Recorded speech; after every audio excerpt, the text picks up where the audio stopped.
bisa masuk surga. Sebaliknya, karena wanita pula seseorang bisa masuk neraka. Rasulullah telah mengingatkan dalam sabdanya, "Aku tidak meninggalkan satupun fitnah sepeninggalku yang lebih membahayakan para lelaki, kecuali para wanita." Hadis riwayat Al-Bukhari dan Muslim. Yang dimaksud fitnah dalam hadis ini adalah ujian. Yang diperingatkan oleh Rasulullah sudah banyak terbukti. Begitu banyak tokoh yang hancur karirnya karena bujuk rayu dan tipu daya seorang wanita. Berapa banyak seorang anak tega menelantarkan ibunya juga demi cinta seorang wanita. Rasulullah pernah berkhutbah ketika terjadi gerhana matahari. "Wahai kaum wanita, bersedekahlah, karena aku telah melihat neraka, dan aku melihat kalian merupakan sebagian besar penduduk neraka." Mereka bertanya, "Mengapa begitu ya Rasulullah?"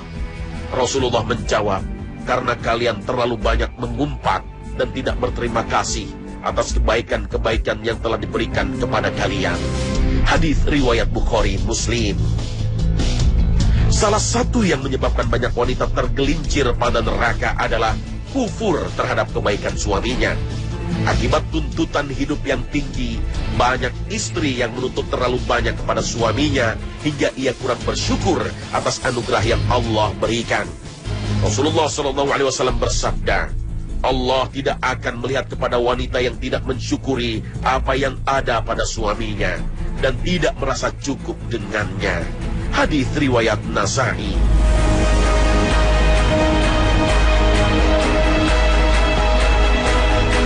Durhaka terhadap suami juga sering dilakukan para istri dengan cara menceritakan kejelekan suami pada teman-temannya. Padahal salah satu amanah yang diberikan pada sang istri selain menjaga harta suami juga menjaga kehormatannya. Inilah dosa yang sering terlupakan. Menggunjing aib orang lain saja terlarang, apalagi aib suami sendiri. Menurut Rasulullah, ada dua hal yang kebanyakan memasukkan orang ke dalam neraka, yaitu mulut dan kemaluan.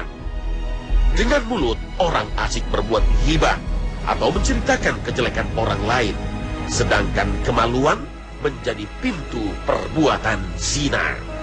Pada akhir zaman, perzinahan akan marak terjadi. Dari Abdullah bin Umar, beliau berkata bahwa Rasulullah SAW bersabda, "Kiamat tidak akan terjadi sampai orang-orang bersetubuh di jalan-jalan seperti layaknya keledai." Aku Ibnu Umar berkata, "Apa betul ini terjadi?" Beliau lantas menjawab, "Iya, ini sungguh akan terjadi."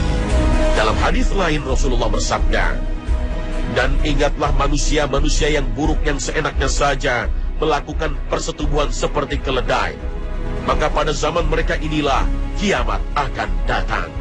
Hadis riwayat Muslim. Fenomena ini sebagian sudah terjadi di negeri ini.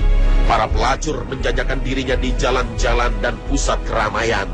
Transaksi prostitusi berlangsung di jalanan. Inilah pertanda kiamat makin dekat. Tanpa rasa malu pula, anak-anak remaja kita berpacaran di jalanan. Mereka telah mendekati perzinahan. Maraknya perzinahan seperti disebutkan dalam sabda Nabi, karena menjelang kiamat, jumlah wanita akan semakin banyak dibanding laki-laki.